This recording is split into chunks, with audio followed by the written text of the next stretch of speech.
Hey, hey folks, this is the Psychotic comedian for show 111. So let's go and do. All right.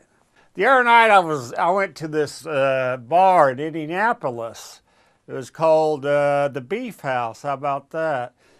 And it was by a university there in town, and so I went in and to check out the facilities and of course see if the microphones were on and stuff, so I could be the center of attention as usual.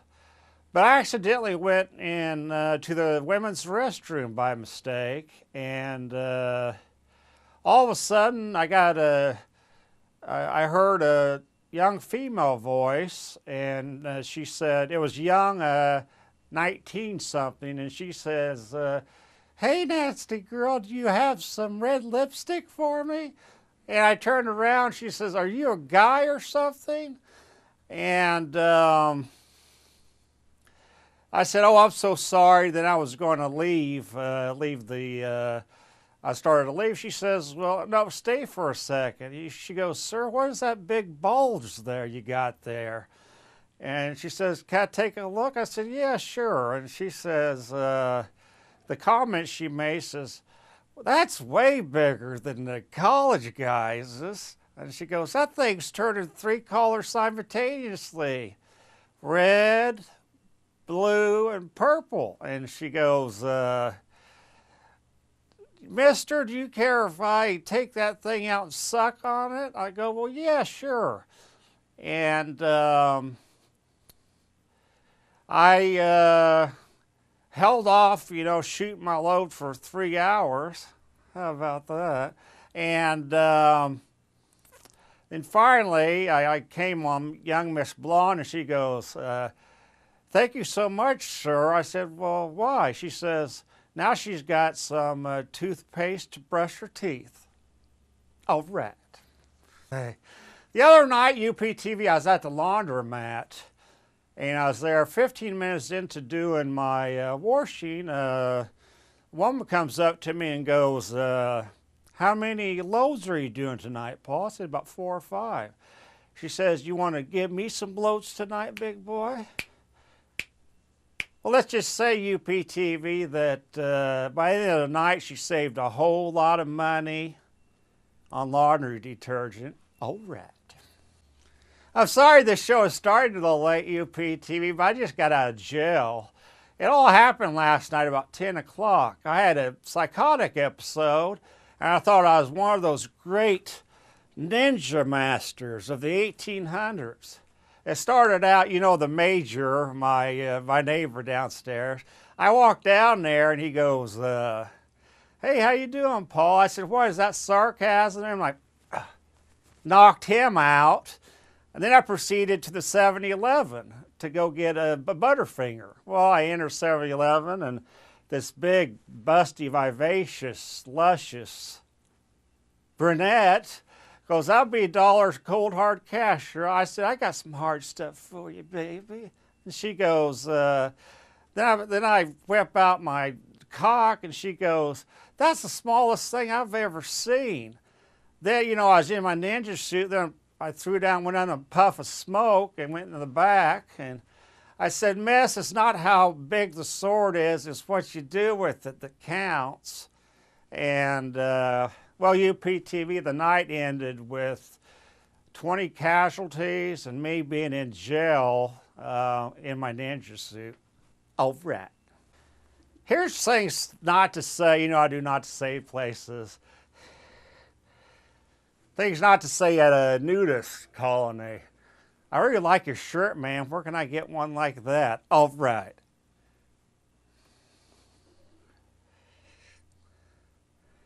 "Hey, good looking. Can you help me with my math homework?" What is this study? It ain't supposed to be study time at the Nudist Colony, is it? Or is it? All right. 4 scores and 7 titties ago. I have a cream. Who's up for bobbing for apples? I need an oil change. All right. smell my finger, and I wish I was that pole over there. How about that? Here's some more negative and positive comments on my show. Hey, Paul, my name is Trixie. I weigh about 110 pounds, and I was wondering if I could use your long hair to do chin-ups on. Well, I guess. This is the most horrific show I ever seen in my life. Hell with you. Paul, you're one nasty son of a bitch. Okay. I would like to set you on fire, Paul. When are we going fishing again? The major. That's a positive one. How about that? Paul, can you really shoot your load 6 feet across a porn set? Sometimes. Paul, what town did you grow up in? Because I like to drop an atom bomb on it, you hippie. Okay. Well, this would be a serious commentary after the joke. It takes years and years to find out, you know, in behind the scenes and stuff, if family members have been pegged you for a scapegoat. Well, I feel my family members, I have been like the black sheep scapegoat of the family. So I chose some celebrities to be my family. Raquel Welch is my mom. You know, Ron Jeremy is my uncle, of course. My great aunt is Christy Canyon. My distant cousin is Chuck Norris. And Paris Hilton and my sister. I think even Jason behind the scenes here, he's like a brother to me, so you know. Oh, but I was going to say, if you think you're a scapegoat of the family, black sheep or whatever, you might come to the realization when you get to my age. I mean, especially you have family close around. What you probably come to realize is that they've been probably talking behind your back off and on, and you just remember they talk to people who don't give a shit what they're talking about anyway.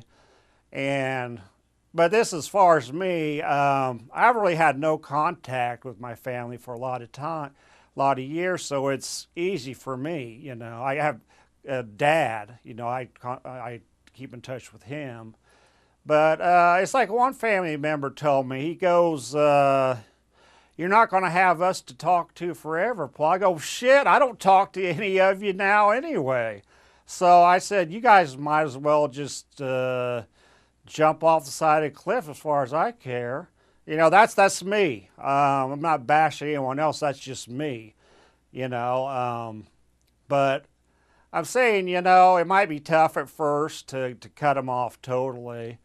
But, you know, remember, families are not biological, and your friends are just as important, if not more important. So I hope I helped out people out there with, you know, with my situation and with that.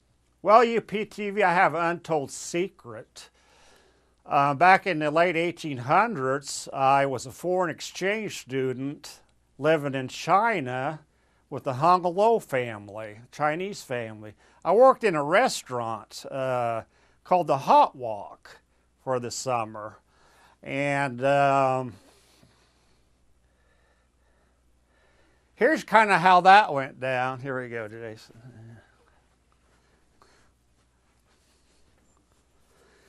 It is customary for just Japanese tradition to bow. Oh. Sonny, I realized, UPTV, that I had a little bit too much teriyaki sauce behind the belt, you know.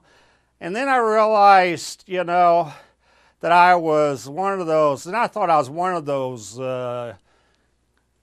kung fu masters seeking revenge on an evil triad. I was like, so you think you could defeat me, huh? Let's see. Well, let me show you something. Then, you know, I threw the chopsticks and hit one of those geisha girls. And by the end of the night, I set the whole building on fire by accident. And one of the Chinamen said, now I have to look for a new job. And then a couple says, that was their favorite restaurant. I'm over in a corner with half my hair sailed off and go, what did I say? Funny thing about Chinese food, an hour later, you're hungry again.